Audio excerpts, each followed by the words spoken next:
Hello दोस्तों। तो आज जो है हम एवरेज का नेक्स्ट टाइप पढ़ने वाले हैं और आज की वीडियो में जो है हम एवरेज का पूरा मिसलेनियस पोर्शन ख़त्म कर देंगे। मिसलेनियस में जितने क्वेश्चंस होते हैं, ठीक है, तो इस तरीके से आज की वीडियो में आपकी एवरेज पूरी की पूरी समाप्त हो जाएगी। चलिए, तो पहला क्वेश्चन देखते हैं एवरेज का। मिसलेनियस का पहला क्वेश्चन है आपके शीट का क्वेश्चन नंबर 149। सवाल देखिए, बोला गया है एक व्यक्ति है जो ऑफिस जाता है 60 किलोमीटर प्रति घंटे की रफ्तार से, ठीक है, कार से, और वापस आता है वो 30 किलोमीटर प्रति घंटे की रफ्तार से कार से। तो बताइए औसत स्पीड क्या होगी। देखो, औसत निकालने के दो तरीके हैं, ठीक है। एक जो हमारा हो गया वो तो बचपन में हम फॉर्मूला पढ़ते थे कि अगर हम एस के स्पीड से गए, ठीक है, और एस के स्पीड से आए, ठीक है, और अगर ये डिस्टेंस जो है वो समान हुई, जैसे मान लो होता क्या है कि आपका यहाँ पर ये आपका घर हो गया प्यारा सा, और ये आपका यहाँ पर स्कूल हो गया, ठीक है। दोनों के बीच की जो दूरी है ना वो समान है। अगर दोनों के बीच की दूरी समान है तो हम इनका औसत कैसे निकालेंगे। तो आपको पता, देखो हमेशा याद रखना, एवरेज स्पीड बराबर क्या होता है। एवरेज स्पीड बराबर होता है total distance upon total time, ठीक है। Total distance upon total time, ये मैं आपको बेसिक बता रहा हूँ और इसके बाद एक लाइन का भी मेथड बताऊंगा कि टफ से टफ सवालों को भी आप काफ़ी आसानी से बता पाएंगे। तो total distance upon total time, यहाँ से मान लेते हैं कि दूरी d है, तो टोटल डिस्टेंस d गया और d आया, यानी टोटल डिस्टेंस कितनी हो गई, तो 2d हो गई, ठीक है। और टाइम का मतलब क्या होता है, टाइम का मतलब हो गया टाइम बराबर डिस्टेंस अपॉन स्पीड, यानी d डिस्टेंस गया s1 स्पीड के साथ और यहाँ पर जो है d डिस्टेंस गया s2 स्पीड के साथ।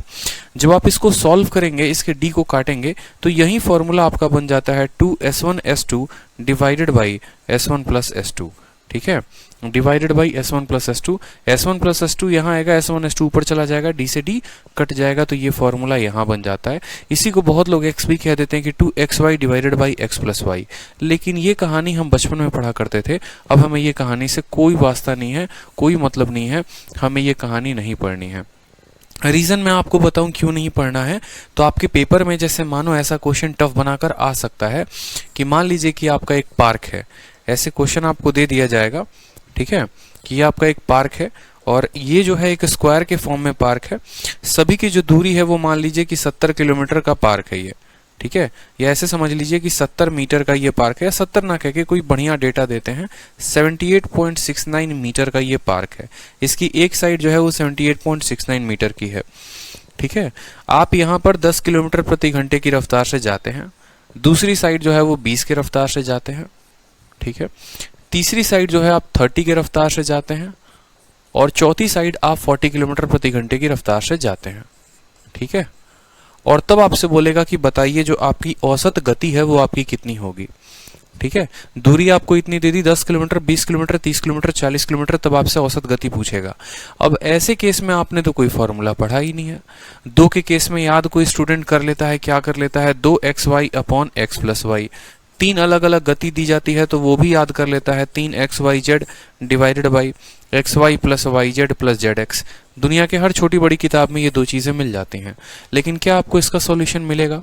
स्क्वायर का मिल भी गया तो कल के दिन अगर आपका पेंटागन या हेक्सागन पे क्वेश्चन दे दे कि एक पार्क ऐसा है, ठीक है, या ये 6 शहर हैं, पहले शहर से दूसरे शहर 30 के रफ्तार से, दूसरे से तीसरे 40 के रफ्तार से, इस तरीके से कर करके जो है आपको क्वेश्चन बढ़िया बनाकर दिया जा सकता है। तो आप औसत गति कैसे निकालेंगे। आपको कुछ नहीं करना, आपको सिंपल एक बात का ध्यान रखना है कि यार एवरेज स्पीड का मतलब मेरा बस इतना समझ लो, ठीक है। मुझे क्या करना है, सभी स्पीड को लेना है। आपको यहाँ पर स्पीड को लिखो, यहाँ पर 10 हो गया, यहाँ पर स्पीड लिखो 20 हो गया, यहाँ 30 हो गया और यहाँ 40 हो गया। एकदम टाइम एंड वर्क वाला कंसेप्ट लगाना है आपको, और कुछ नहीं करना, टाइम एंड वर्क का कंसेप्ट होना चाहिए। तो टाइम एंड वर्क के कंसेप्ट में क्या होता था कि यहाँ पर हम इन सभी का क्या लेते थे, एलसीएम लेते थे 40, 10 का 4 गुना, 20 का 2 गुना, ठीक है। इन सब का एलसीएम 40 नहीं 120 लेंगे हम यहाँ पर, ठीक है। 10, 20, 30, 40 का एलसीएम कितना हो गया, 120। 10 से 12 बार में, ठीक है। 20 से कितनी बार में, यहाँ पर 20 से हमारा 6 बार में, 30 से 4 बार में और 40 से 3 बार में। ये जो होता है जनाब, आपको नोट करना है कि ये आप लिखते जो हैं वो क्या लिखते हैं, ये आपकी स्पीड होती है, ठीक है। यहाँ पर जो वैल्यू आप नोट करते हैं ये वैल्यू आपकी टाइम आती है, ठीक है, और ये जो वैल्यू होती है ये आपकी डिस्टेंस होती है, ठीक है, ये आपकी वैल्यू कितनी होती है, ये आपकी डिस्टेंस होती है। तो जो एवरेज स्पीड का कंसेप्ट होता है वो क्या होता है, एवरेज स्पीड का जो कंसेप्ट होगा वो होगा टोटल डिस्टेंस, टोटल दूरी तय की वो कितनी की, 120 120 120 120, यानी 120 का 4 गुना, 4 साइड है तो 4 गुना, और टोटल टाइम कितना लिया, तो 6 और 4 10, 10 और 12 22, 22 और 3 कितना ले लिया, 25 ले लिया। 5 से काटो तो 5 बार में जाएगा, 5 से काटो तो 24 बार में जाएगा। ठीक है, 96/5 हो जाएगा आपका स्पीड, यानी ऐसे भी कह सकते हो 19.2 किलोमीटर प्रति घंटा। ये जो है मेरी औसत गति है 19.2। ठीक है, 19.2 जो है हमारी औसत गति आ जाएगी। अब नो मैटर आपका डिस्टेंस वो 78.69 दे रहे हैं या 10 किलोमीटर दे रहे हैं या 5000 किलोमीटर दे रहे हैं, आपकी दूरी पर ये सवाल डिपेंड ही नहीं करती है।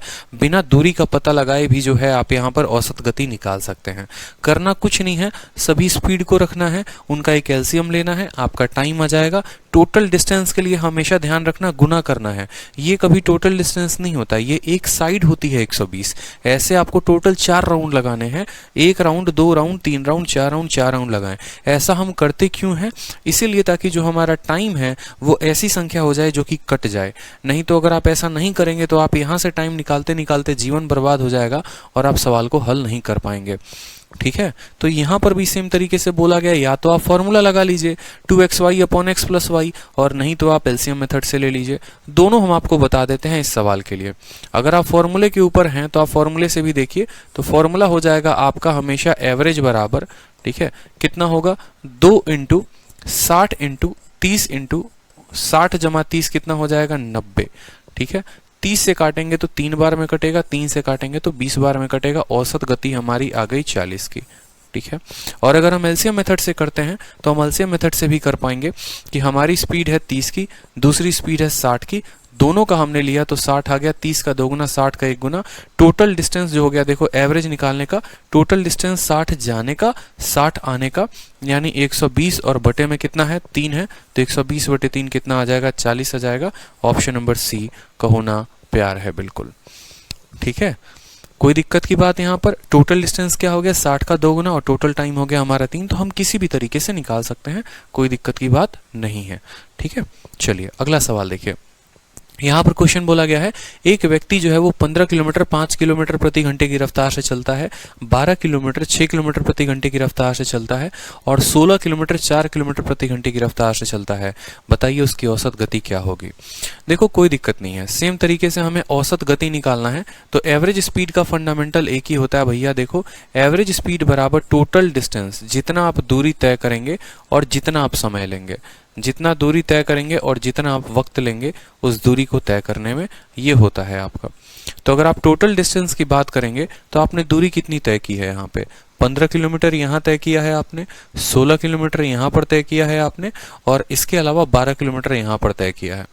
तो 15 और 12 हो गए आपके 27 किलोमीटर, 27 10 37 और 37 और 6 43 किलोमीटर आपने टोटल दूरी तय की है। ठीक है, और जो टाइम लगा है वो देख लीजिए कितना लगा है। ठीक है, तो टाइम बराबर होता है डिस्टेंस अपॉन स्पीड, यानी डिस्टेंस जब 15 किया था तो स्पीड आपकी 5 थी, डिस्टेंस जब 12 किया था तो स्पीड आपकी 6 थी, और डिस्टेंस जब आपने 16 किया था तो स्पीड आपकी 4 थी। तभी तो 16 12 28 और 15 43 हो गया।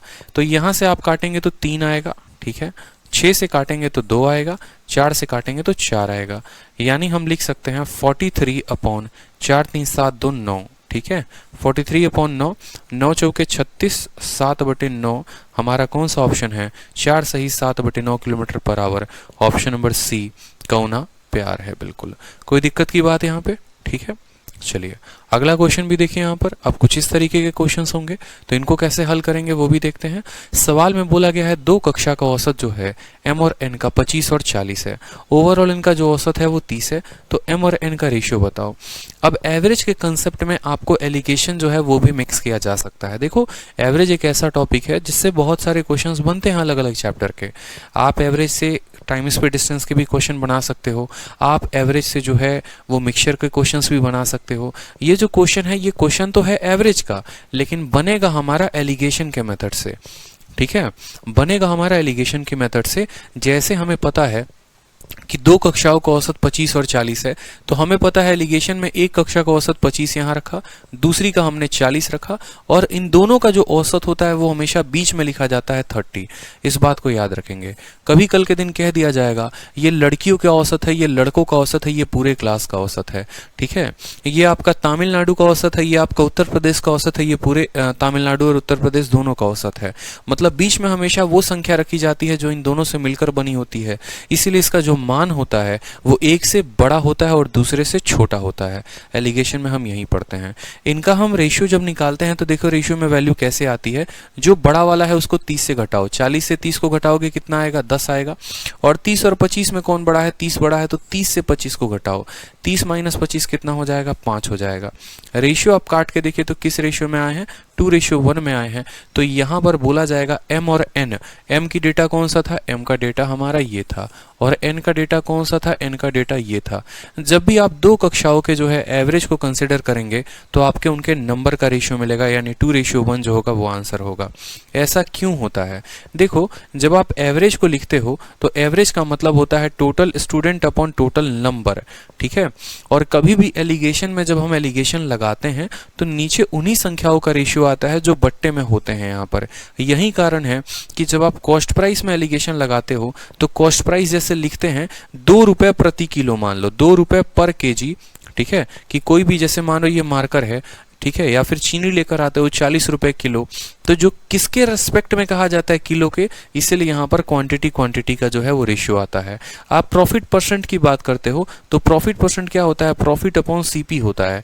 ये किसकी तुलना में है, सीपी की तुलना में है, इसलिए जब प्रॉफिट परसेंट या प्रॉफिट या लॉस परसेंट जो भी लिखते हैं तो यहाँ सीपी का रेशियो आता है। तो एलिगेशन में भी ये बात हमें समझने की जरूरत है कि ऊपर हम किसको लिखते हैं और हमारा रेशियो किसका आता है। हमेशा रेशियो उस वैल्यू का आएगा जिसके तुलना में बात कही जाती है, ठीक है। चलिए अगला सवाल देखिए। अगला सवाल में बोला गया है एक कक्षा में 60 बच्चे हैं, 40% जो हैं वो लड़कियां हैं, ठीक है। पूरी कक्षा का औसत 59.2 है और लड़कियों का औसत 55 है, तो बताओ लड़कों का औसत क्या होगा। देखो लड़कियों का औसत सबसे पहले लिख लो, यहाँ ये गर्ल्स हो गई हमारी, यहाँ हमारे बॉयज हो गए। लड़कियों का औसत सवाल में कितना कहा गया है, तो लड़कियों का औसत सवाल में बोला गया है, ठीक है, 60 स्टूडेंट हैं, 40% लड़कियां हैं, average weight of the whole class is इतना, एवरेज वेट ऑफ गर्ल्स। लड़कियों का औसत 55 बोला गया है, लड़कों का औसत पता नहीं है। पूरी कक्षा का जो औसत है वो है 59.2, ठीक है, पूरी कक्षा का औसत 59.2। ये 60 स्टूडेंट से हमें कोई मतलब नहीं है, ये फालतू का सवाल है, हमें इसको जानना भी नहीं है। बस हमें ये देखना है यहाँ पर कि जो इनका नंबर है, लड़कियों और लड़के जो हैं वो कितने नंबर में, इनका अनुपात क्या है, इनका नंबर क्या है, ठीक है। तो आपने कहा सर 40% लड़कियां हैं, 40% का मतलब 2/5 होता है, यानी लड़कियां 2 हैं तो लड़के कितने हैं, 3 हैं, ठीक है। इस वजह से यहाँ पर इस 60 स्टूडेंट की कोई आवश्यकता नहीं होती कि ये क्या कहना चाहता है और क्या नहीं, बस हमें ये देखना है कि लड़के और लड़कियां किस अनुपात में हैं। अब एलिगेशन में देखो ये जो बीच वाला वैल्यू होता है ना, इस बीच वाले वैल्यू को निकालने के 2 तरीके हैं। एक तो आप डिफरेंस मेथड से निकाल लो और दूसरा जो मैं आपको तरीका बता रहा हूँ वो निकाल लो। 59.2 जो वैल्यू होती है ये हमेशा आपको याद रखना है कि ये 59.2 बराबर 55 × 2, साइड में इनको गुना करिए, फिर इनको गुना करिए और उनको जोड़ दीजिए। 55 को 2 के साथ गुना करो, 55 को 2 के साथ गुना करो आप, फिर उसके बाद x को 3 के साथ गुना करो और इसको भाग करना होता है 2 + 3 के साथ, ठीक है, इसको भाग करना होता है 2 + 3 के साथ। ये स्ट्रक्चर हमेशा ध्यान रखिएगा। होता तो एक डिफरेंस मेथड भी है कि हमने यहाँ पर देखा 4.2 आया, 3 का मान 4.2, 2 का मान इतना घटाना, बट वो ज़्यादा कन्फ्यूजन क्रिएट करता है और वो हमें ध्यान नहीं रखना है, ठीक है। बहुत रेयर केसेस में ही वो काम में आते हैं, नहीं तो नहीं आते हैं। तो यहाँ पर हमें ध्यान रखना है बीच वाली वैल्यू हमेशा बराबर होगी 55 × 2 जमा x × 3 डिवाइडेड बाई 2 + 3। कोई दिक्कत की बात है यहाँ पे। तो 55 का देखो यहाँ पर 2 + 3 5 होगा, इसको मुझे 5 के साथ गुना करना है, ठीक है, 5 के साथ गुना करना है तो ये हो जाएगा 5 का आपको गुना करो, 2 + 3 यहाँ से गुना करोगे, ठीक है, तो 2 दूनी 4, 9 दूनी 18 और 5 दूनी 10, ठीक है। अब बोलोगे सर 5 के साथ, देखो किसी भी संख्या को 5 के साथ गुना करना है, अगर मुझे 2 को कल के दिन 5 के साथ गुना करना है तो बस करो ये कि इसको 2 के साथ गुना करो, इस संख्या को 2 के साथ गुना करो और 10 से भाग कर दो, यानी 2 के साथ गुना करो ठीक है, देखो यहाँ पे कोई भी संख्या को अगर आपको 5 के साथ गुना करना है ना, जैसे मानो 2 को आपको 5 के साथ गुना करना है, तो यहाँ पर हम ऐसा कर सकते हैं बट्टे दो, ठीक है, ताकि ये 0 बन जाए। और यहाँ पर जब आप 5 के साथ गुना करने का मतलब हो गया कि उस संख्या का दोगुना करेंगे, उस संख्या को जो है 2 से भाग करके 0 लगा देंगे और कुछ नहीं करेंगे। देखो किसी भी संख्या को 2 से गुना करना है तो क्या होगा, जैसे मानो 241 है और 241 को मुझे 5 के साथ गुना करना है, तो आप इसको ऐसे भी लिख सकते हो कि इसको 2/2।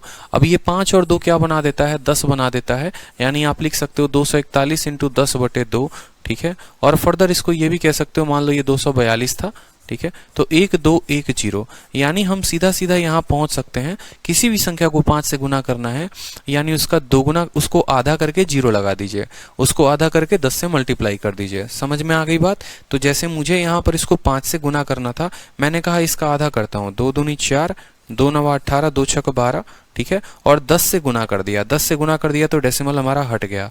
55 का दोगुनी कितना हो गया, 200, 110 प्लस 3, ठीक है।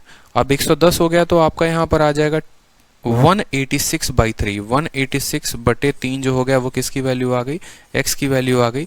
3 से 63 बार में काटेंगे तो x की वैल्यू कितनी आ गई, लड़कियों की औसत 63 kg आ गई, हमारी सवाल में दिया गया है।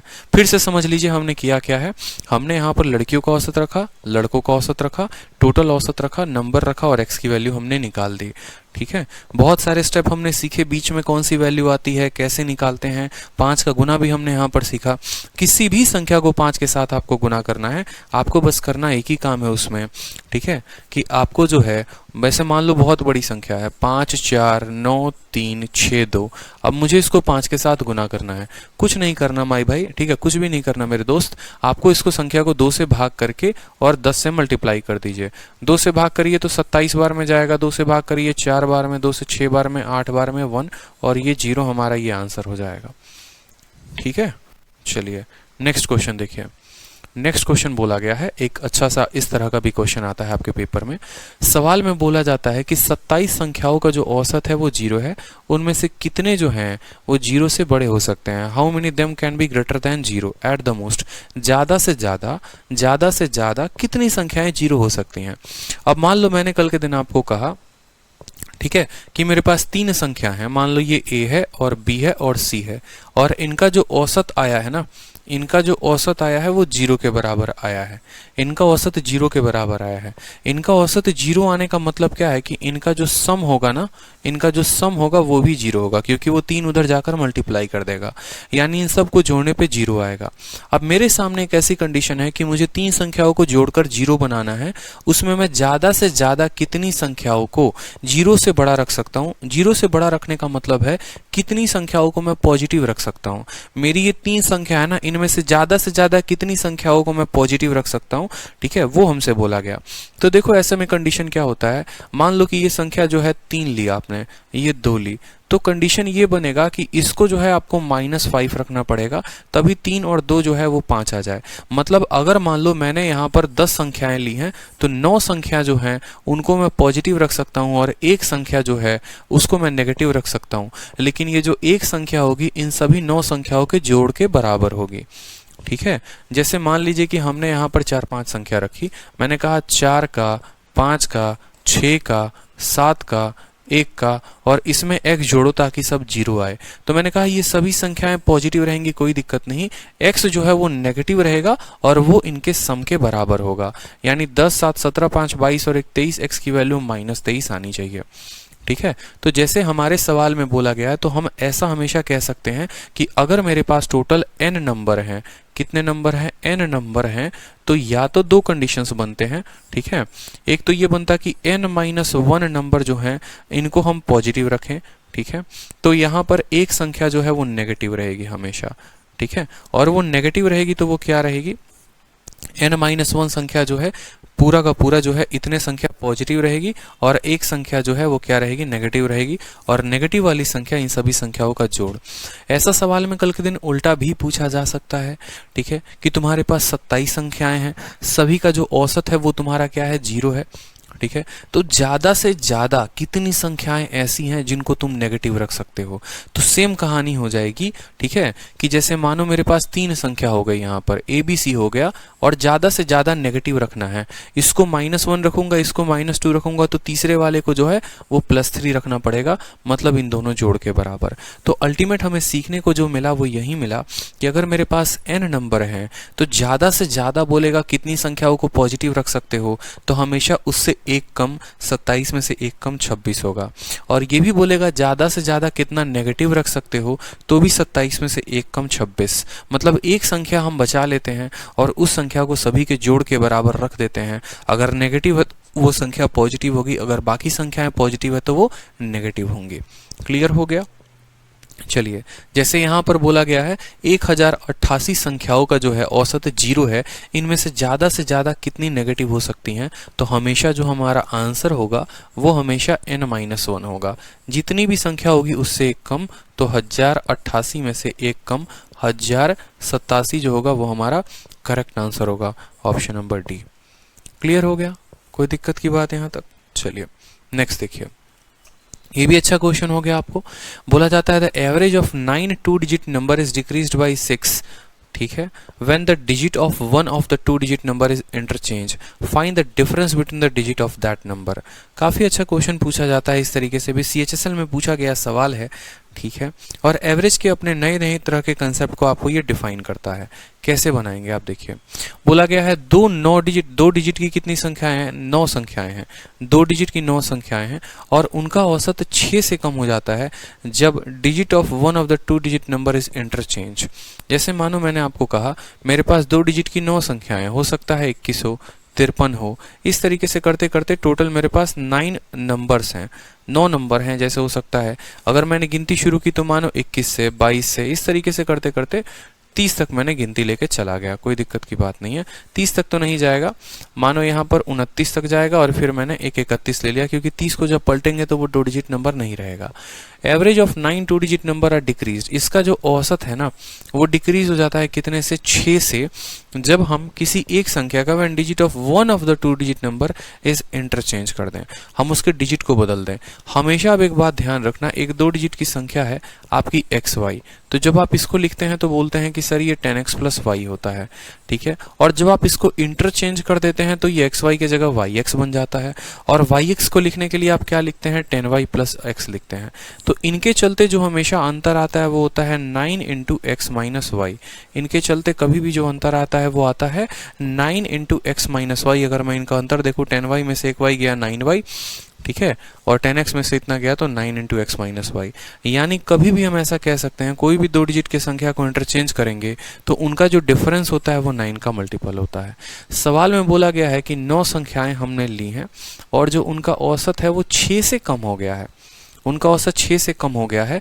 यानी अगर हम प्रत्येक संख्या पर 6 की कमी हुई है तो 9 संख्याओं पर 54 की कमी हुई होगी। तो आप बोलेंगे सर किसी एक संख्या को बदलने के चलते उसका जो अंतर आता है वो बराबर होगा सर 54 के।